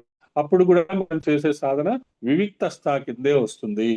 ఏకాంత సాధన కూడా అప్పుడప్పుడు మనం చెప్తుంటాం కదా, ఒక 10 minutes రిలాక్స్ గా అలా కూర్చొని మౌనంలో ఉండండి, ఇంట్లో వాళ్ళకి చెప్పండి 10 minutes 5 minutes నన్ను ఎవరు డిస్టర్బ్ చేయొద్దు. ఆ టైంలో మీరు సెక్యూర్డ్ ప్లేస్ లో ఉండడానికి అలవాటు చేసుకోండి. కావాలంటే ఇయర్ ఫోన్స్ పెట్టుకోండి, బయట సౌండ్ మనకి వినపడకుండా. అంటే టీవీ ఎప్పుడు మోగుతూనే ఉంటుంది మన ఇళ్లలో. మనం కాకపోతే మన పిల్లలు ఎవరో ఒకళ్ళు చూస్తుంటారు, ఇంట్లో వాళ్ళే ఎవరో ఒకళ్ళు చూస్తుంటారు. అలా కాకుండా ఒక 15 minutes అసలు ఏ సౌండ్స్ లేకుండా పోనీ మేడ మీదకి వెళ్ళో ప్రకృతి సౌండ్స్ వింటాము, మౌనంగా ఉండటం కనుక మనం అలవాటు చేసుకుంటే, లేదు అసలు కుదరలేదు, ఎర్లీ మార్నింగ్ అలా వాకింగ్కి వెళ్ళండి, స్టిక్ పెట్టుకొని హాయిగా సరదాగా షూస్ వేసుకొని చక్కగా వాకింగ్ చేసుకోండి, బయటకు తిరిగి రండి. అప్పుడు బయట ఉన్న శబ్దాలు ఓకే, ఇంట్లో ఉంటే ఏదో ఒక ఆ శబ్దం ఈ శబ్దం వస్తుంది. అప్పుడు బయటికి వెళ్ళినప్పుడు మౌనంగా ఒక 15 minutes మనము మౌనంగా వాకింగ్ చేసుకుంటున్నాం, లేకపోతే ఇలా చేసుకుంటూ ఉంటాం. ఆ మౌనం మనము ప్రాక్టీస్ చెయ్యాలి. మౌన ధ్యానం అనేది చాలా ఇంపార్టెంట్. ఆ మౌన ధ్యానం మనం చెప్పుకుంటూనే ఉన్నాము, అసలు ఇమేజెస్ లేకుండా, ఆలోచనలు లేకుండా ఉండటానికి ప్రయత్నం చేస్తున్నాము. ఎన్నో సంవత్సరాలుగా ప్రయత్నం చేస్తున్నాము. మన ప్రయత్నం ఖచ్చితంగా సఫలీకృతం అవుతుంది. అది కూడా మనకి చాలా ఇంపార్టెంటే. కాబట్టి ఈ వివిక్త స్థా దగ్గర, ఏకాంత సాధన దగ్గర మనము ఈ మౌన సాధన గురించి మనం డిస్కస్ చేసుకున్నాం. అటువంటిదే యోగ శాస్త్రానికి సంబంధించిన హరిత స్మృతి అనే ధర్మశాస్త్రంలో చెప్తూ సర్వత్ర మేధ్యా వసుధ ఎత్ర లోకోన దృశ్యతే, ఎక్కడ లోకం ఉండదో ఆ చోటే పవిత్రం, మిగిలినంతా అపవిత్రం. ఎక్కడ లోకం లోకం లేనిది లేదా. సత్సాయిబాబా గారికి ఒకసారి మంది కూర్చొని ఉన్నారు. ఏదో తప్పు చేసి ఆయనకి చాలా మనకి ఆయన గురించి మంచి మంచి వీడియోస్ అవే వస్తుంటాయి, కానీ ఆయనకి ఉన్న కోపము అసలు అటువంటి ఆ దగ్గరగా ఉన్న భక్తులు చెప్తుంటారు, అంత డిసిప్లిన్, మీరు పద్ధతిగా ఉండాలి, ఉంటేనే నా దగ్గరికి రండి, ఎటువంటి వెర్రి వేషాలు పిచ్చి వేషాలు నా దగ్గరికి రావద్దు అని చాలా గట్టిగా క్లియర్ గా చెప్పేవాళ్ళు. స్టూడెంట్స్ కి అలా డిసిప్లిన్ చేయడం బట్టే ఆయన అంత చక్కగా ఉండగలిగారు. పరమ గురువులందరూ అదే డిసిప్లిన్, మాస్టర్ కానీ శ్రీరామ శర్మాచారి కానీ అటువంటి డిసిప్లిన్ చేస్తుంటారు.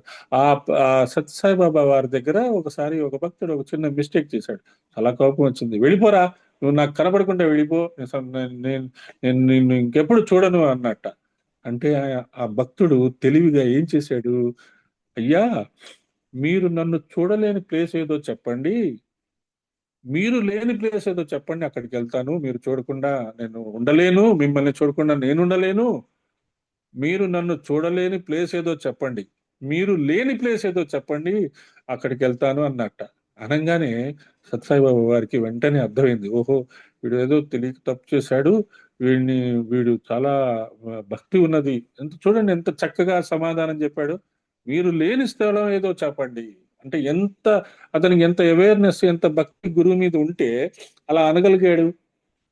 అప్పుడు బాబా వారు చాలా సంతోషించి ఇక నుంచి ఇటువంటి మిస్టేక్స్ చేయకు అని చెప్పి అలా బంగారు అని కొట్టి పంపించారట.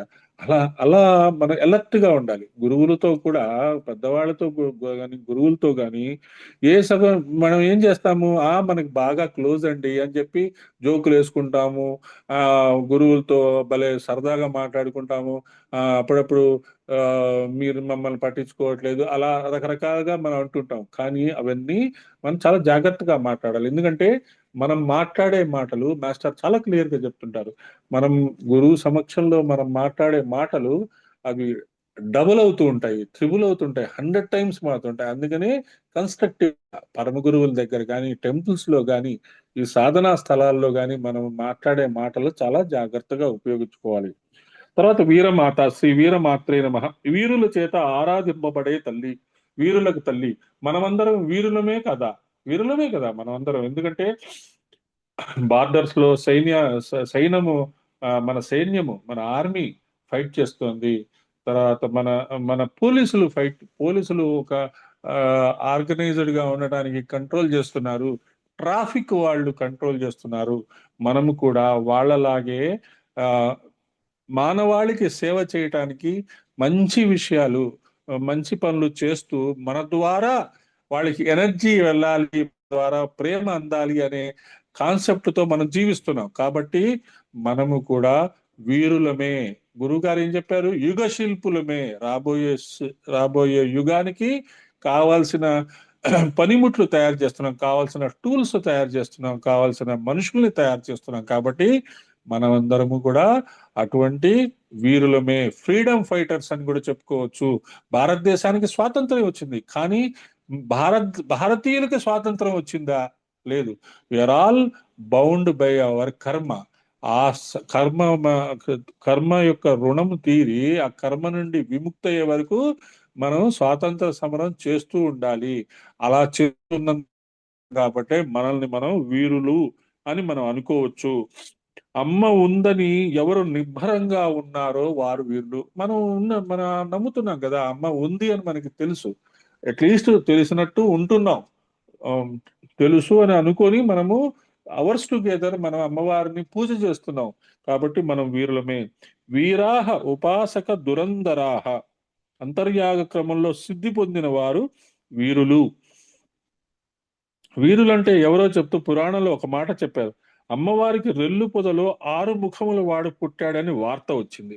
వెంటనే అమ్మవారిని తీసుకొని శివుడు అక్కడికి వెళ్ళాడు. అమ్మవారు, ఎవరో ఈ వీరుడు ఇంత బాగున్నాడు, వీడు నాకు పుత్రుడైతే బాగుండేది అనుకున్నదట. అనుకుంటే ఆ వీరుడు అన్నట్ట నీ పుత్రుడే, ఆ శివుడు అన్నట్ట నీ పుత్రుడే ఈ వీరుడు అన్నట్ట. అరే బాప్రే నిజమా అనుకున్నది ఆవిడ. అన్నాడు శివుడు, సయేష వీరకో దేవి సదా మే హృదయ ప్రియ.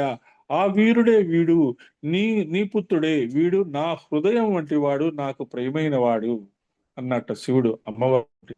వీడు నానాశ్చర్య పరాయణుడు అని చెప్తూ త్వయా కృతార్థస్వాత్, నీకు పుత్రుడు అవడం వల్ల ఇంకా కృతకృత్యుడయ్యాడు అని శివుడు అన్నాడు. ఎవరండి ఆవిడ?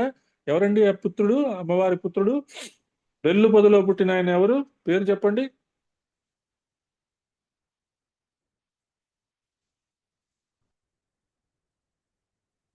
ఆరు ముఖముల వాడు. క్లూ ఇస్తున్నా. సుబ్రహ్మణ్య కుమార్ షణ్ముఖుడు షణ్ముఖుడు షణ్ముఖుడు ఉమ్, అవును. రెల్లు పొదలో పుడతారట ఆయన. రెల్లు పొదల ఆ స్టోరీ కూడా మనం ఇంత ముందు కూడా చెప్పుకున్నాము. ఆయన పేరు శరవణ భవ. నిజానికి శరవణ భవ కదా ఆయన. పరమేశ్వరుని తేజస్సు అక్కడికి వెళ్ళినప్పుడు పంచభూతాలు, ఇంకా మ్యూట్ చేసుకోండి, పరమేశ్వరుని తేజస్సు అక్కడికి వెళ్ళినప్పుడు పంచభూతాలు కూడా భరించలేకపోయాయట. ఆయన పుట్టినప్పుడు, శరవణుడు పుట్టినప్పుడు, సుబ్రహ్మణ్య స్వామి పుట్టినప్పుడు, మురుగన్ పుట్టినప్పుడు అసలు పంచభూతాలు ఆ తేజస్సుని భరించలేకపోయాట. ఈశ్వర తేజస్సుని ప్రకృతి పట్టుకోగలదా? ఈశ్వరుడి యొక్క తేజస్సే అది ప్రకృతి పట్టుకోగలదు. అప్పుడు ఆ ప్రకృతికి కూడా మూలమైన శక్తి అమ్మవారే శరవణంగా మారింది. అక్కడే అతడు రూపుదిద్దుకున్నాడు. నువ్వే అక్కడ శరవణంగా మారావు తల్లి. ఇప్పుడు మరో రూపంలో ఉంటే వీడు ఎవరు అంటున్నావా? నీ పుత్రుడే వీడు అన్నాడట శివుడు. అప్పుడు ఆవిడ కుమార అని చెప్పి పిలవగానే రెండు చేతులు చాచుకొని అమ్మా అనుకుంటూ వచ్చాట. ఏ మాత అంటే స్కందమాత. అది అంత బ్యూటిఫుల్ గా ఉంది చూడండి. ఆ సీన్ అంత చక్కగా వర్ణించారు. సయేష వీరకో దేవి సదా మే హృదయ ప్రియ నానాశ్చర్య గురుద్వారి గణేశ్వర గణార్చిత అన్నారట. కైలాస ద్వారం వద్ద ఉన్న గణేశ్వర గణాలచే అర్చింపబడినవాడు. గణపతి సుబ్రహ్మణ్యుడే కాకుండా వీరభద్రుడు కూడా వీరుడే. అక్కడ వీరభద్రుడు అనే ఒక ఆయన ఉంటాడు కదా ఎంట్రన్స్ లో కైలాసం దగ్గర. ఈయన కూడా శివపుత్రుడే. శివుడు తండ్రి అయినప్పుడు అమ్మవారు తల్లే. వీరమాత అంటే వీరభద్ర గణేశ స్కందాదులకు జనని. వీరభద్రుడు, గణేశుడు, స్కందుడు ఈ ముగ్గురికి జనని కాబట్టి ఆవిడ వీరమాత అయింది. మనం ఎక్కువగా వినాయకుడు, సుబ్రహ్మణ్య స్వామి గురించి చెప్పుకుంటాం, శరవణ బాబు గురించి చెప్పుకుంటాం. వీరభద్రుడు కూడా వాళ్లకు పుట్టిన కుమారుడే అనేది మనం అర్థం చేసుకోవాలి. వీరభద్రుడన్నా కాలభైరవుడన్నా. వీరభద్రుడు అండి శివుడి జటంల నుంచి అని అంటారు. Correct correct correct. అదే చెప్పబోతున్నా. కాలభైరవుడన్నా వీరభద్రులన్నా ఒకటే.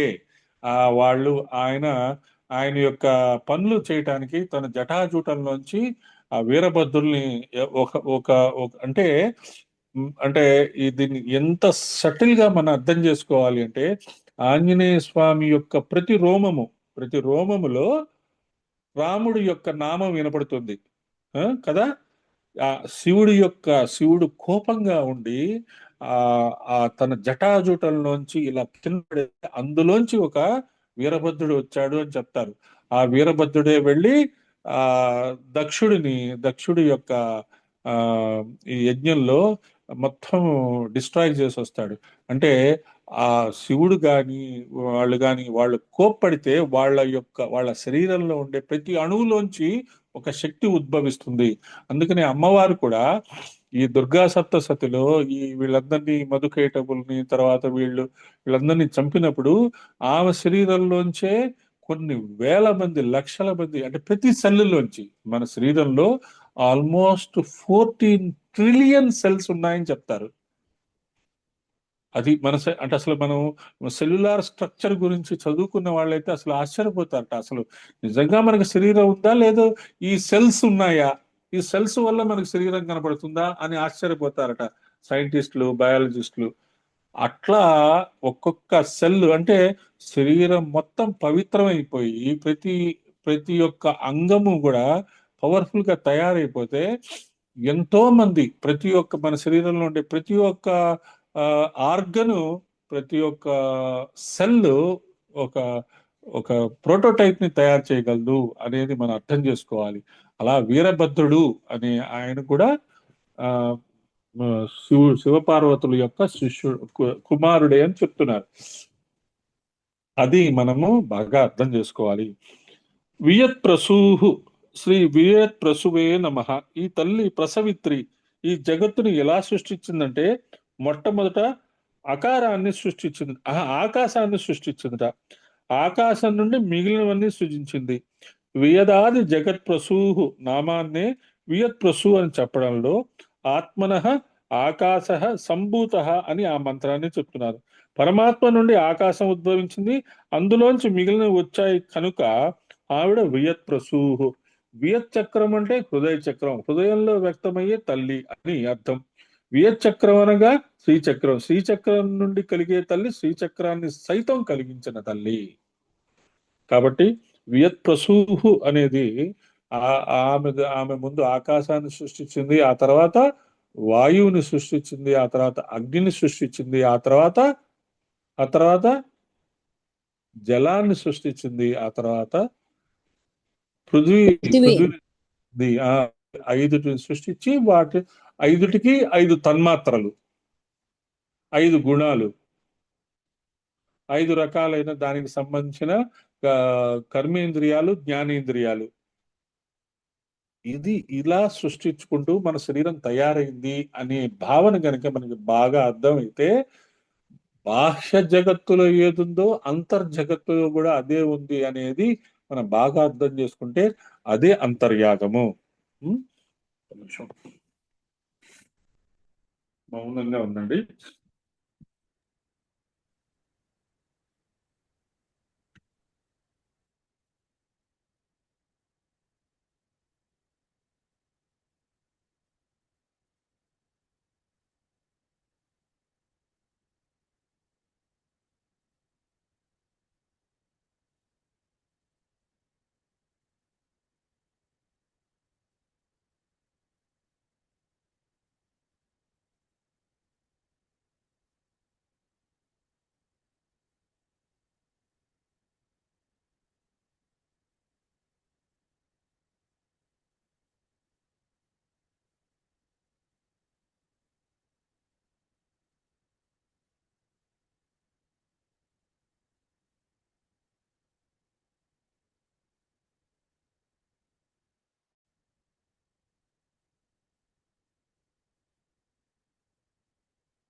తర్వాత ముకుంద, శ్రీ ముకుందాయి నమః. ముకుంద అనేది మనకి బాగా తెలిసిన పదమే.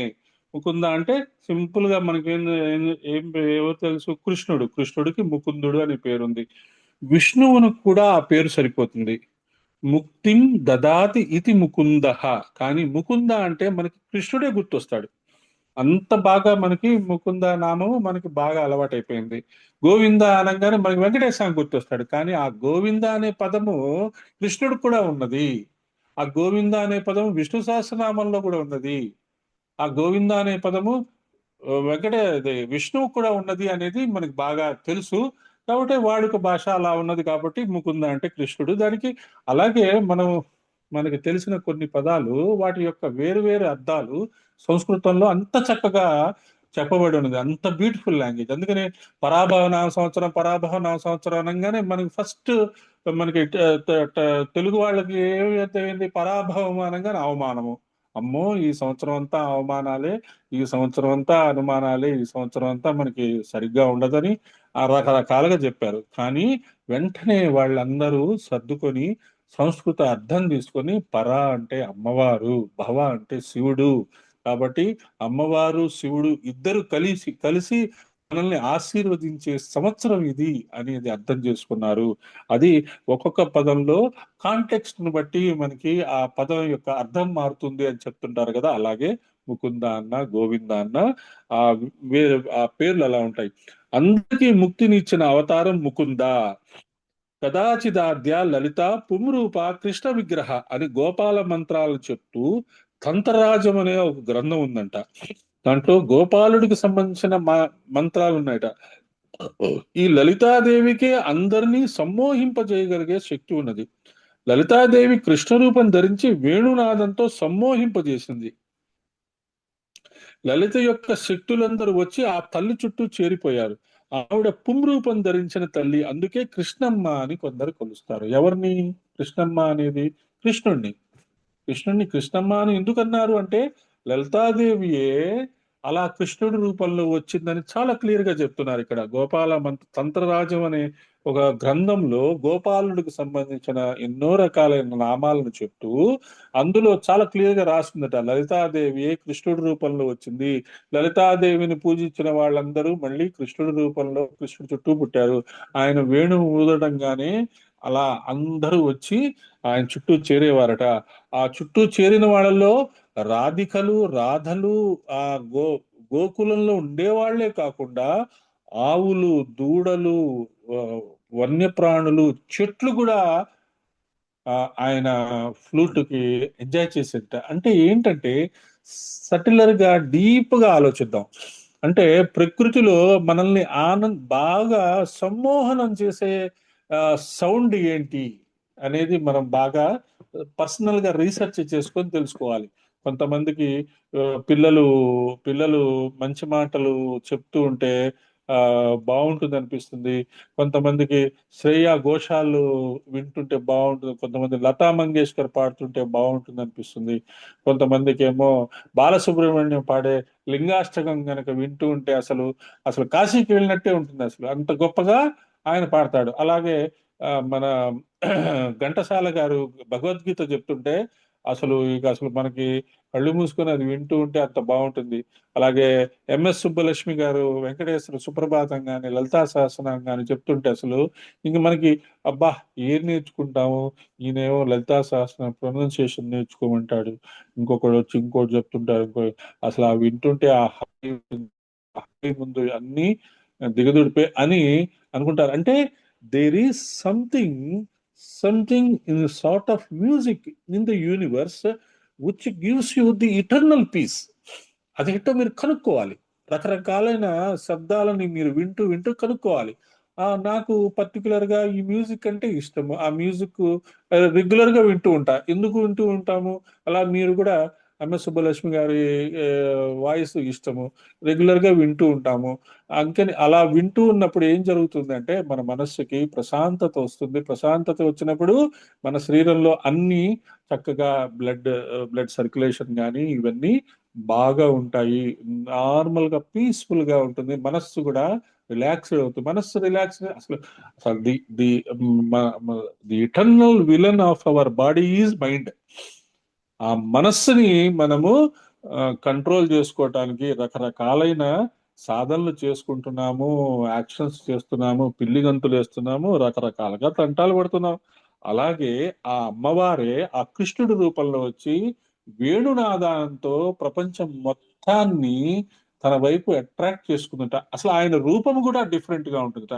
ఇప్పటి వరకు ఎవరు చూడని రూపము. మనకు కూడా అలాగే అనిపిస్తుంది కదా. ఇప్పుడు మనం ఒక ఏరియాలో ఉంటున్నాము, మైలాపూర్ అనో లేదా హైదరాబాద్ లో ఒక కేపీహెచ్బి కాలనీ అనో ఒంగోలు లాయర్పేట అనో ఒక చోట ఉంటాం. సడన్ గా కొన్ని రోజుల తర్వాత ఎవరో వేరే కొత్త వ్యక్తి ఒకళ్ళు వస్తారు మన మన ఏరియాలో. ఒక కొత్త ఫ్యామిలీ వస్తుంది. ఆ కొత్త ఫ్యామిలీ కొంచెం డిఫరెంట్ గా ఉంటుంది. లేదు వాళ్ళు అమెరికా నుంచి వచ్చిన వాళ్ళనో, లేదు కాశీ నుంచి వచ్చిన వాళ్ళనో, మనల యొక్క లైఫ్ స్టైల్ వాళ్ళ యొక్క లైఫ్ స్టైల్ డిఫరెంట్ గా ఉంటుంది. కానీ వాళ్ళ యొక్క లైఫ్ స్టైల్ యాక్సెప్టబుల్ గా ఉంది, బాగుంది. మనం ఏం చేస్తాము, ఆటోమేటిక్ గా అట్రాక్ట్ అయ్యి, అరే వీళ్ళు చాలా చక్కగా వీళ్ళు మనీ మేనేజ్ చేసుకుంటున్నారే, వాళ్ళతో మనం రిలేషన్ పెంచుకోవాలి, వాళ్ళని కూడా మనలో కలుపుకోవాలి, మన ఏరియాలోకి వచ్చారు కదా మనం కలుపుకోవాలి అనుకుంటాం కదా మనం సింపుల్ గా. అలాగే కృష్ణుడి యొక్క శరీరం కానీ, కృష్ణుడు వాయించే వేణువు కానీ అట్లా డిఫరెంట్ గా ఉండేది. అందుకని ఆవులు ఆవులు జంతువులు కూడా ఆ వేణు యొక్క నాదాన్ని వింటూ పాలు ఎక్కువ ఇచ్చేవిట, పిల్లల్ని ఎంతో ఆనందం పొందేదిట. అటువంటి అమ్మవారే కృష్ణుడి రూపంలో వచ్చారు అని చెప్తున్నారు. అమ్మవారే రాధ రూపంలో కృష్ణుడిని నడిపించారని చెప్తారు రాధాదేవి యొక్క భక్తులు. అది కూడా మనం చాలా ఇంపార్టెంట్ గా అర్థం చేసుకోవాల్సిన విషయము. గోపకాంతలు అందరూ యొక్క శక్తి.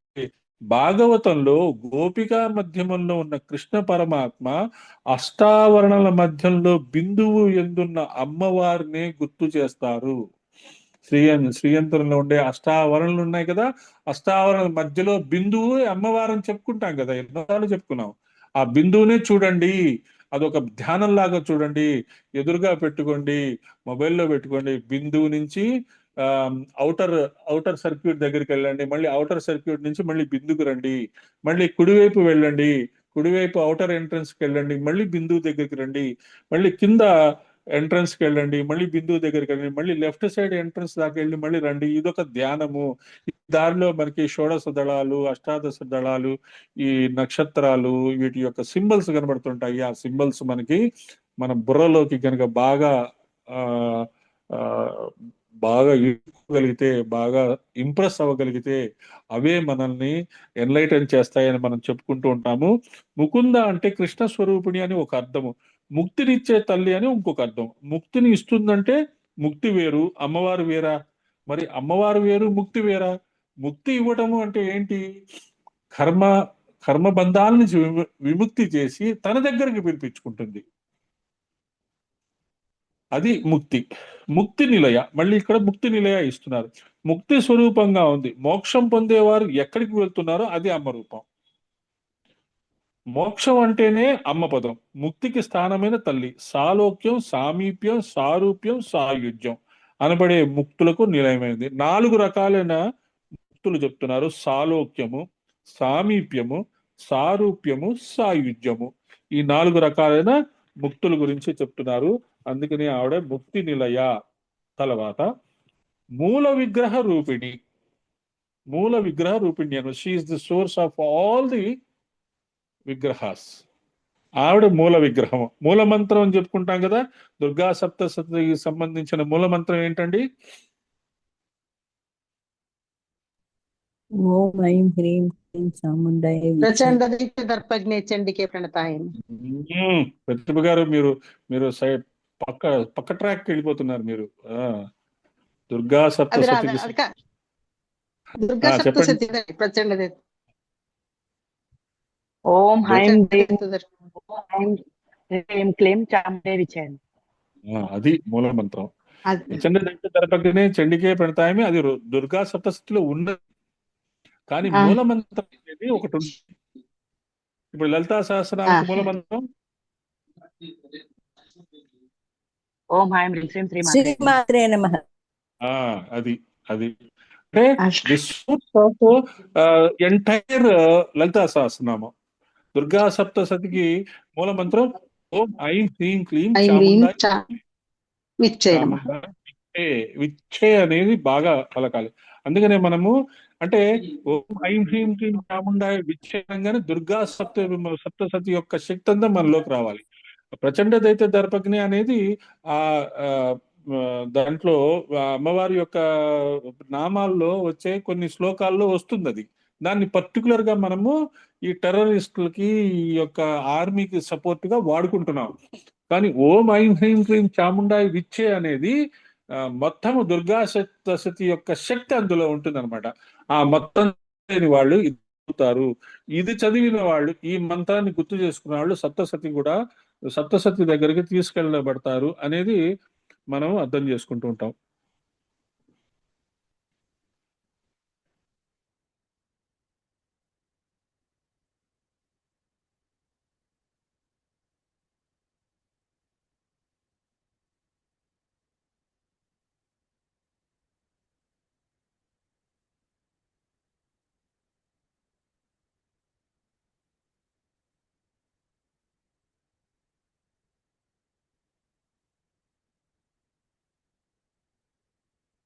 సో ముక్తిని మూల విగ్రహము అంటే మూల స్థితి అంటే అది ద రూట్ అన్నమాట. ముక్తిని ప్రసాదించడం కోసమే అమ్మవారు మూల విగ్రహ రూపాన్ని ధరించింది. ఆలయాల్లో మూల విరాట్టులు ఉంటారు, మిగిలినవన్నీ పరివార దేవతలు. మూల విరాట్ అంటే మీకు తెలుసు కదా, మెయిన్ శ్రైన్ అంటాం కదా, అలా. ఉత్సవమూర్తులు ప్రధానమైనది మాత్రం మూల విరాట్. ఈ మూల విరాట్ శక్తులనే పరివార దేవతల్లోనూ ఉత్సవమూర్తుల్లోనూ ఆవాహన చేసి ఆరాధన చేస్తారు, అంతే కదా.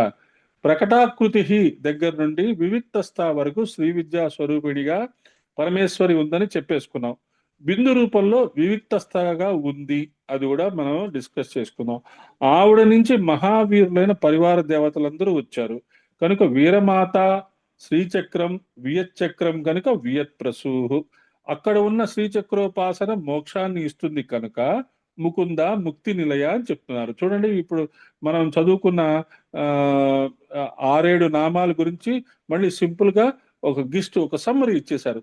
అక్కడ ఉన్న శ్రీచక్రోపాసన మోక్షాన్ని ఇస్తుంది కనుక ముకుంద ముక్తి నిలయ అని చెప్తున్నారు. అక్కడ ఉన్న స్వరూపాలన్నీ అమ్మ రూపాలే. అన్ని రూపాలకు మూలమైన బిందువు నందు ఉంది కనుక మూల విగ్రహ రూపిణి. కాబట్టి మనం చదువుకున్న ఇప్పుడు 6-7 నామాలకి మళ్ళీ ఒక సమ్మరీ లాగా ఇచ్చేశారు. శ్రీ విద్యలో ఉపాసింపబడే లలితాదేవియే మూల విగ్రహ రూపిణి. బాల, శ్యామలాదేవి, వారాహిదేవి మొదలైన వారందరూ ఆమె యొక్క అంగదేవతలు. కాబట్టి మూల విరాటుతో పాటు పరివార దేవతలు ఉంటారు, ఉత్సవమూర్తులు ఉంటారు, అంగదేవతలు కూడా ఉంటారు. అంటే పర్సనల్ మినిస్ట్రీస్ అన్నమాట. ఆవిడతో ఎప్పుడు ఆవిడ పక్కనే ఉండేవాళ్ళు. ఆవిడని రక్షించడానికి, ఆవిడ నుంచి రక్ష పొందడానికి, మనందరికీ రక్ష పొందడానికి వాళ్ళు రెడీగా ఉంటారు. ఇంకొక అర్థం ఏంటి, మోక్షం ఇవ్వడానికి అమ్మవారు మనకి 2 రూపాలతో దొరికారు. ఒకటి మూలము, రెండోది విగ్రహము. మూలం అంటే మూల మంత్రము, ఇందాక చెప్పుకున్నాం కదా. విగ్రహం అంటే అమ్మ రూపము లేదా శ్రీచక్రము. మూల మంత్రము, విగ్రహము, ఈ 2 మనకి చాలా ఇంపార్టెంట్. విగ్రహం శబ్దానికి విశేషించి గ్రహించున్నది అని అర్థము. విగ్రహము అంటే దాన్ని క్లియర్ గా అర్థం చేసుకుంటే విశేషంగా మనకి గ్రహించున్నది, మనకి శక్తి ఇచ్చేది అని అర్థం చేసుకోవచ్చు. విగ్రహం శక్తిని విగ్రహంలో, తర్వాత యంత్రంలో గ్రహిస్తాం. మనం ఆలయాల్లో విగ్రహాలను చూస్తున్నాం. దేవత యొక్క మంత్రశక్తిని, దేవతా శక్తిని ఆ స్వరూపం గ్రహించి ఉంది కనుక విగ్రహము. అంటే ఆ మూల విరాట్ని, ఆ విగ్రహాన్ని పెట్టేటప్పుడు ఆషామాషిగా పెట్టారు. దాన్ని ధాన్యంలో, నీటిలో, రకరకాలైన ధాతువుల్లో ఉంచి దాన్ని బాగా ఎనర్జైజ్ చేసి ఆ మూల విరాట్కు కావాల్సిన మంత్ర జపం చేసి దానికి ఆ మంత్ర జపం చేసిన దానికి యజ్ఞంలో ఆహుతి చేసి ఆ శక్తిని ఆ విగ్రహంలోకి ఆవాహనం చేసి అప్పుడు విగ్రహాన్ని స్థాపన చేస్తారు, ముహూర్తం పెట్టి చేస్తారు. ఇదంతా మనకి తెలియదు, చాలా మందికి తెలియదు. ఏదో విగ్రహం తీసుకొచ్చారు పెట్టారు అంటారు, కానీ దాని వెనకాల దానికి ఆ విగ్రహం పెట్టడానికి అందుకనే ఆరాధన, అందుకనే స్థాపనోత్సవము అవి చాలా గ్రాండ్ గా చేస్తారు.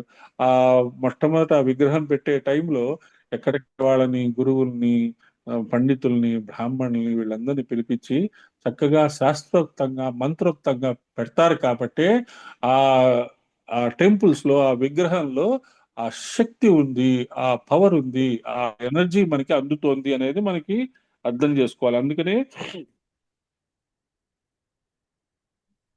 లడ్డు తీపిని గ్రహించినట్లుగా, జ్యోతి కాంతిని గ్రహించినట్లుగా విగ్రహము భగవత్ శక్తిని గ్రహించింది.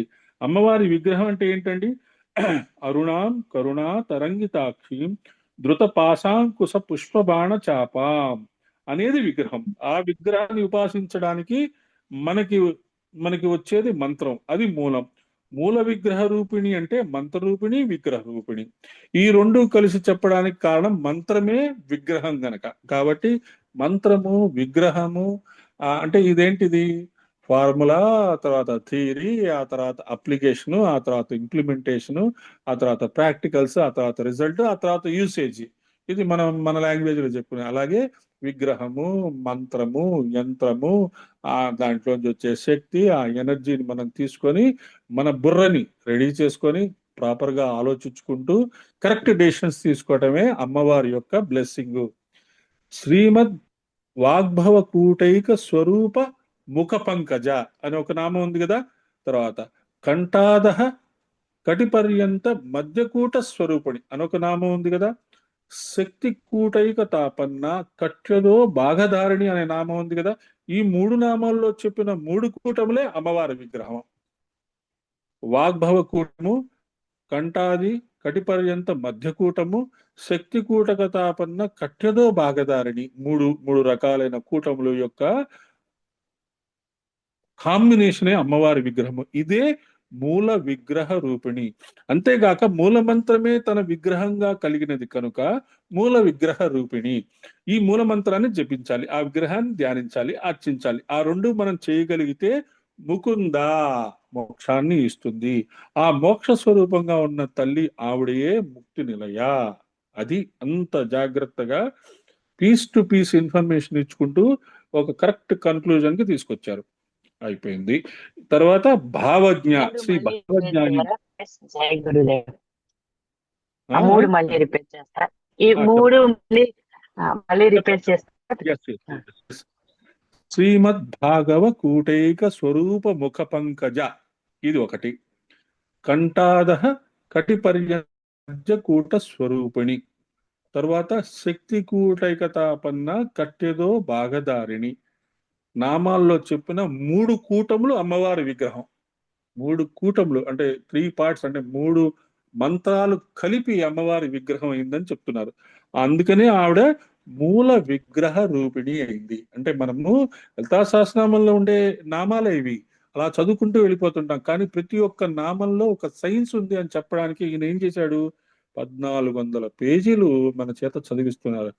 అమ్మా అనుకుంటాం, కానీ ఇవి చదువుకుంటూ తెలుసుకుంటూ రిపీట్ చేసుకుంటూ ఉంటే ఎక్కడో చోట మనకి అమ్మవారి యొక్క బ్లెస్సింగ్ వచ్చి ఇది మొత్తము మన సబ్ కాన్షియస్ లో ఉన్న ఈ ఈ నాలెడ్జ్ అంతా మనకు ఉపయోగపడుతుంది అనే ఉద్దేశంతో మనం ఇలా కష్టపడి చేసుకుంటున్నాము. అందుకని మీరు అడిగారు కాబట్టి మళ్ళీ అది చదువుతున్నాను చూడండి. అంతేకాక మూల మంత్రమే తన విగ్రహంగా కలిగినది కనుక మూల విగ్రహ రూపిణి. ఆ మూల మంత్రాన్ని జపించాలి, ఆ విగ్రహాన్ని ధ్యానించాలి, అర్చించాలి. ఈ రెండు మనం చేయగలిగితే ముకుంద అనేది మోక్షాన్ని ఇస్తుంది. అది మళ్ళీ మూల మంత్రం అంటే ఓం ఐం హ్రీం శ్రీ శ్రీమాత్రే నమః అనేది చెప్తారు. ఓం శ్రీమాత్రే నమః అని కూడా చెప్తారు. అది లలితా సహస్రనామానికి సంబంధించిన మూల మంత్రము. ఇంకా దుర్గా సప్తకు సంబంధించిన మూల మంత్రం అది. అలా మనం అర్థం చేసుకుంటూ పోతాము. ఆ మోక్ష స్వరూపంగా ఉన్న తల్లి ఆవిడే ముక్తి నిలయ. ఓకే. తర్వాత భావజ్ఞ, శ్రీ భావజ్ఞాయే నమః. భావాలు తెలిసిన తల్లి. భావం అనగా ఉనికి, స్వభావం, చేష్ట, పుట్టుక, సంసార వికారములు అనే అర్థాలు ఉన్నాయి. ఇవన్నీ తెలిసినది. భౌనకు అనగా శివునకు చెందినవి కాబట్టి భావములు. ఇందాక కూడా చెప్పుకున్నాం కదా, పరాభవ. భవుడు అంటే శివుడు. భవుడు అనే శబ్దానికి లింక్ అయినది భావములు. శివజ్ఞాన రూపిణి అనే పదం కూడా వచ్చింది కదా, నామం కూడా వచ్చింది కదా. భావానికి భక్తి అనే అర్థాన్ని చెప్పుకోవచ్చు. భక్తికి తెలియనది అని అర్థం. భాం కాంతి తాం వాంతి గచ్చంతి సూర్యాదయే అపి భావాహ. కాంతినిచ్చే సూర్యాదులను గ్రహించినది. సంసార చక్రం త్రిపుతూ ఉంటుంది. ఈ సంసార చక్రం రోగమని తెలుసుకొని ఎవరు సాధన చేస్తారో వారిని బయటకు తీస్తుంది. అదే మళ్ళీ మనం చెప్పుకుంటున్నాం కదా, కర్మబంధాలలో మనం ఉన్నాము, సంసారంలో మనం ఉన్నాము. ఈ కర్మబంధాల నుంచి విముక్తి అవ్వటమే కోసమే మనం అమ్మవారిని పూజ చేస్తున్నాము. భవము అంటే సంసారము. సంసారం యొక్క స్వరూపానికి భావం అని పేరు. ఈ సంసారంలో జరిగే దశలకు భావములు అని పేరు. ఈ సంసారపు దశలన్నీ తెలిసిన పరమేశ్వరి భావజ్ఞ.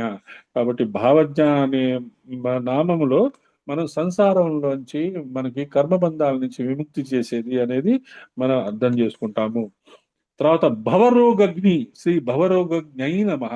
భవరోగాల్ని నశింపజేయనది. భవరోగాలంటే ఏంటండి?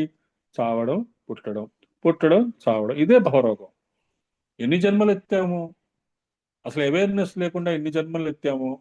ఎప్పుడో మనం మెల్లమెల్లగా పూజలు చేసుకుని కాస్త పూజలు చేసుకున్నా చేసుకోకపోయినా మనకి ముక్తి లభించే మార్గం కూడా ఉన్నది. ఏంటండి అది? ఇతరులకి హాని కలిగించకుండా ఇతరుల కోసం జీవించడమే ఈ ఈ కర్మ బంధాల నుంచి బయటికి తీసుకొస్తుంది. నాస్తికుడు అనగానే మనం తిట్టేస్తాం వాళ్ళని. నిజంగా నాస్తికుడు అనేవాడు ఏం చేయాలి?